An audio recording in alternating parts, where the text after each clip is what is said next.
మారిన ఎమ్మెల్యేల విషయంలో గత 10 ఏళ్లలో బీఆర్ఎస్ పార్టీ ఏం చేసింది? ఎలా ఎల్పీలనే విలీనం చేసుకుంది? బలం ఉన్నా ఎందుకు అభద్రతా భావంతో వ్యవహరించింది? నాడు కోర్టు తీర్పులను స్పీకర్ ఎందుకు అమలు చేయలేదు? ఇప్పుడు ఈ క్వశ్చన్ అన్ని వరుసగా తెరపైకి వస్తున్నాయి.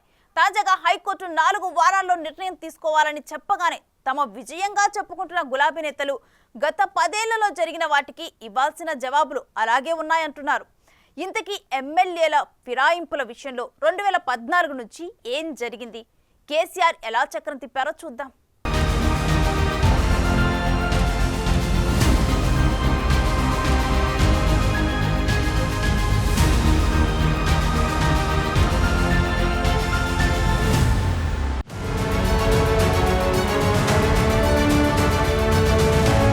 ఫిరాయింపుల సబ్జెక్టుకు డెప్త్ ఎక్కువగా ఉంది. ఈ anti defection Lalu loop holes ను ఎవరికి వారి తమకు అన్వయించుకుంటున్నారు. అటు కోర్టులు కూడా భిన్న సందర్భాల్లో భిన్నమైన తీర్పులిచ్చిన పరిస్థితి ఉంది. అదే సమయంలో శాసన వ్యవస్థలు స్పీకర్ నిర్ణయాధికారాల్లో పూర్తిగా నేరుగా జోక్యం చేసుకోలేని పరిస్థితి ఉండటంతో కథ మారుతోంది. ప్రస్తుతం హైకోర్టు తీర్పుపై గులాబీ నేతలు వరుసగా హల్చల్ చేస్తున్నాయి. అయితే ఇప్పుడు అసలు మ్యాటర్ ఏంటంటే గత 10 ఏళ్లలో చేయాల్సిందంతా చేసి ఫిరాయింపులకు మూల కారణంగా నిలిచి ఇప్పుడు హడావిడి చేయటమే అందరినీ ఆశ్చర్యపరుస్తోందంటున్నారు హస్తం నేతలు. ఈరోజు ఇమ్మీడియట్ గా హైకోర్టు స్పందించడాన్ని కూడా స్వాగతిస్తూనే గతంలో కూడా ఇలా స్పందిస్తే బాగుండేదని ఒక ఆలోచన ఉంది. గతంలో కాంగ్రెస్ పార్టీ మర్జర్ కొరకు ప్రయత్నం చేసిన క్రమంలో ఏ విధంగా జరిగిందనేది. కానీ ఈ అంశం బీఆర్ఎస్ ఎమ్మెల్యేల పార్టీ మార్పు అనేది కేసీఆర్ వైఫల్యం నుంచే వస్తుందనేది తెలుసుకోవాల్సిన అవసరం ఉంది. అటు హరీష్ రావు ఒకవైపు, ఇటు కేటీఆర్ ఒకవైపు నాయకత్వ సమస్యలు వచ్చినాయి వాళ్లకు, ఆయన బయటికి రాకపోవడం కేసీఆర్ గారు, దానివల్లనే పార్టీ మీద నమ్మకం లేక పార్టీలు మారే పరిస్థితి వచ్చింది. గతంలో కూడా ఆ విధంగా ఒక్కరిని ఆ విధంగా చేసి సిఎల్పీని మర్జ్ చేసుకునేంత వరకు ఆ రోజు హైకోర్టు ఆగకుండా ఉండుంటే తెలంగాణలో ఈ పరిస్థితి వచ్చేది కాదు. తెలంగాణలో రాజకీయంగా ఇలాంటి అనెథికల్ ఇష్యూస్ జరగడం వెనుక కేసీఆర్ పాత్ర ముఖ్యంగా ఉండడం మీద ఆలోచించాల్సిన అవసరం ఉంది. తాము చేస్తే పవిత్రం, అవతలి వారు చేస్తే మహాపాపమన్నట్లుంది ఇప్పటి బీఆర్ఎస్ నేతల తీరు. ఒకప్పుడు పెద్ద ఎత్తున ఫిరాయింపులను ప్రోత్సహించి పార్టీలనే కలుపుకోవటం, ఇతర పార్టీలను చీల్చటం, రాజకీయ వ్యూహాలు అమలు చేశారు. ఇప్పుడు ఏమీ ఎరగనట్లు, ఫిరాయింపులు అన్న పదమే విననట్లు డీల్ చేస్తున్నారన్న విమర్శలు పెరుగుతున్నాయి. ఒక పద్ధతి ప్రకారం సైలెంట్ గా అవతలి పార్టీలను ఖాళీ చేసిన ఘనత కేసీఆర్ది. రాత్రికి రాత్రే ఇతర పార్టీ ఎమ్మెల్యేలను చాలా ఈజీగా కలిపేసుకున్నారు.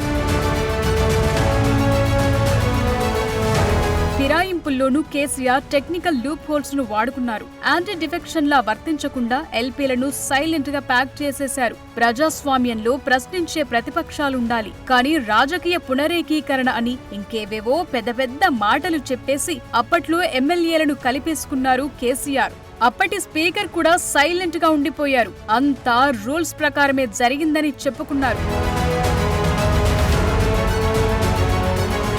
తమది సన్నాసుల మఠం కాదని, వక్తు రాజకీయ పార్టీ అని లెక్కలేనన్ని సార్లు చెప్పారు కేసీఆర్. రాజకీయ పార్టీ రాజకీయం తప్ప ఇంకేం చేస్తుందని ఎదురు కూడా ప్రశ్నించారు. కానీ టైం ఎప్పుడు ఒకేలా ఉండదు కదా. తమ దాకా వస్తే గాని అస్సలు బాధ తెలియదంటారు. ఇప్పుడు ఏకంగా బీఆర్ఎస్ నుంచి 10 మంది ఎమ్మెల్యేలు పార్టీ మారేసరికి అనర్హత వేటు వేయాలని, ప్రజాస్వామ్యంలో ఇది కరెక్ట్ కాదని రకరకాల సొద్దులు చెప్తున్నారంటున్నారు. ఈ వ్యవహారంలో అవసరమైతే హైకోర్టు డివిజన్ బెంచ్ కు అప్పీల్కు వెళతామని పార్టీ పెద్దలు, న్యాయ నిపుణులతో చర్చించి దీనిపై నిర్ణయం తీసుకుంటామని కడియం శ్రీహరి అంటున్నారు. గతంలో పక్క రాష్ట్రాల్లో కూడా కోర్టులు ఈ తరహా తీర్పులిచ్చాయని, ఫిరాయింపులపై ఒక్కో తీర్పులిస్తున్నాయని అన్నారు. అసలు ఫిరాయింపులకు మూలకారకులే బీఆర్ఎస్ నేతలని ఫైర్ అయ్యారు. బీఆర్ఎస్ పార్టీ నాయకులకు పార్టీ ఫిరాయింపులపైన మాట్లాడే నైతిక హక్కు లేదు.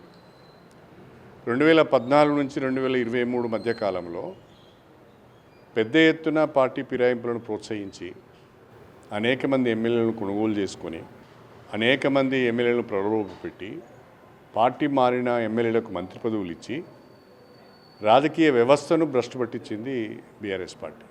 అంతేకాకుండా శాసనసభలో వివిధ రాజకీయ పార్టీలకు సంబంధించిన శాసనసభ పక్షాలను కూడా విలీనం చేసుకొని ఎదురు లేకుండా ఉన్నాము అని విర్రవీగింది బీఆర్ఎస్ పార్టీ. కేసీఆర్ అధికారంలో ఉన్నప్పుడు ఏం చేశారు ఓసారి డీకోడ్ చేద్దాం. 2014లో తెలంగాణ రావటం, అప్పుడు జరిగిన అసెంబ్లీ ఎన్నికల్లో అప్పటి టీఆర్ఎస్ గెలవటం చకచకా జరిగిపోయాయి. అప్పట్లో గులాబీ పార్టీ కేవలం 63 సీట్లతో అత్యవసర మెజార్టీతో మాత్రమే గెలిచింది. మెజార్టీ కంటే 3 సీట్లే ఎక్కువ. ప్రభుత్వానికి ఎప్పటికైనా ఇబ్బంది తప్పదనుకున్నారో మరేంటో గాని అప్పుడే కేసీఆర్ పొలిటికల్ గేమ్ షురూ చేశారు. రాజకీయ పునరేకీకరణ కోసం అంతా కలిసి రావాలంటూ ఒక విచిత్రమైన పిలుపునిచ్చారు. సీన్ కట్ చేస్తే 2014లో ఇంద్రకరణ్ రెడ్డి, కోనప్ప ఇద్దరిని టీఆర్ఎస్ లో కలిపేసుకున్నారు. 2014 ఎన్నికల్లో టీడీపీ నుంచి గెలిచిన 15 మంది ఎమ్మెల్యేలు మాధవరం కృష్ణారావు, చల్లా ధర్మారెడ్డి, ఆ తరువాత ఎర్రబెల్లి దయాకర్రావు, తలసాని శ్రీనివాస్ యాదవ్, మాగంటి గోపీనాథ్, అరికపూడి గాంధీ, కృష్ణారెడ్డి, వివేకానంద్, రాజేందర్ రెడ్డి ఇలా మొత్తం 12 మంది టీడీపీ ఎమ్మెల్యేలను దశల వారీగా ఆకర్షించి టీడీఎల్పీని టీఆర్ఎస్ఎల్పీలో విలీనం చేయించుకున్నారు. 2018 ఎన్నికల్లో టీడీపీ 2 సీట్లను గెలుచుకుంది. ఖమ్మం జిల్లాలోని సత్తుపల్లి నుంచి సండ్ర వెంకట వీరయ్య, అశ్వారావుపేట నుంచి మెచ్చ నాగేశ్వరరావును కూడా 2021లో చేర్చుకుని టీడీపీ దుకాణం పూర్తిగా బంద్ చేయించారు కేసీఆర్.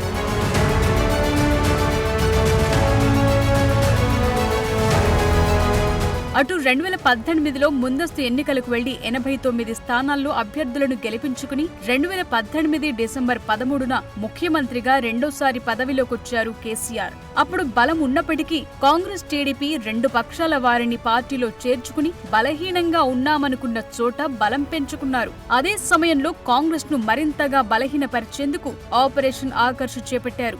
ఇందులోనే 12 మంది ఎమ్మెల్యేలకు గాలం వేసి జాయిన్ చేసుకున్నారు. ఆత్రం సక్కు, జాజాల సురేందర్, సుధీర్ రెడ్డి, సబితా ఇంద్రారెడ్డి, పైలట్ రోహిత్ రెడ్డి, చిరుమర్తి లింగయ్య, గండ్ర వెంకట రమణారెడ్డి, రేగా కాంతారావు, హరిప్రియ నాయక్, బనబా వెంకటేశ్వరరావు, కందాల ఉపేందర్ రెడ్డి, హర్షవర్ధన్ రెడ్డిని జాయిన్ చేసుకున్నారు. ఆ దెబ్బకు కాంగ్రెస్ ప్రతిపక్ష హోదా కూడా కోల్పోయింది. ఇది అందరికీ తెలిసిన హిస్టరీ. బీఆర్ఎస్ నేతలకు తెలుసు, కాంగ్రెస్ నేతలకు తెలుసు, జనానికి తెలుసు. కానీ ఇప్పుడు మాత్రం బీఆర్ఎస్ నేతలు ఫిరాయింపులపై ఓ రేంజ్ లో ఊగిపోతున్నారు. అప్పట్లో ఒకరిద్దరు మారిన వెంటనే కంప్లైంట్ ఇస్తే స్పీకర్ పట్టించుకోలేదు. గతంలో అఫిడవిట్లో తప్పుడు వివరాలిచ్చినందుకు గద్వాల్ ఎమ్మెల్యేపై హైకోర్టు అనర్హత వేటు వేసింది. నాడు కాంగ్రెస్ తరపున పోటీ చేసిన డీకే అరుణను ఎమ్మెల్యేగా ప్రకటించిన కోర్టు ఆదేశాలను అప్పటి స్పీకర్ అమలు చేయలేదు. సో ఇవే ఫిరాయింపులు అప్పట్లో బీఆర్ఎస్ కు ప్లస్ అయ్యాయి. ఇప్పుడు అవే మైనస్ అయ్యాయి. 4 వారాల తర్వాత ఏం జరుగుతుందన్నదే అసలు విషయం. డివిజన్ బెంచ్ కు వెళ్లటం, ఆ తర్వాత మ్యాటర్ సుప్రీంకోర్టుకు వెళ్లటం, ఇవన్నీ జరగటం ఖాయమే. అయితే వీటికి చాలా టైం పట్టే అవకాశాలున్నాయి. అంత సులువుగా తేలదు. ఈలోగా బీఆర్ఎస్ నుంచి మరో 16 మంది వచ్చి చేరితే బీఆర్ఎస్ ఎల్పీ కాంగ్రెస్ ఎల్పీలో విలీనమైతే యాంటీ డిఫెక్షన్ చట్టమే వర్తించదు.